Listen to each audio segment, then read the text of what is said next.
సిగలోని పువ్వులు చిలికించి నవ్వులు, సిగలోని పువ్వులు చిలికించి నవ్వులు, మన కోసం ఏ సందేశం అందించే ప్రేయసి.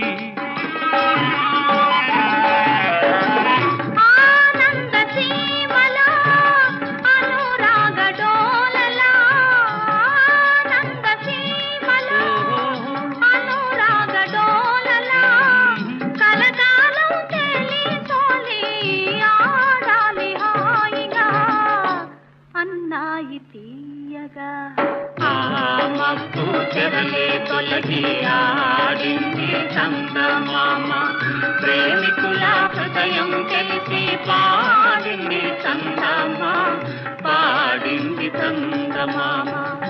ఆహా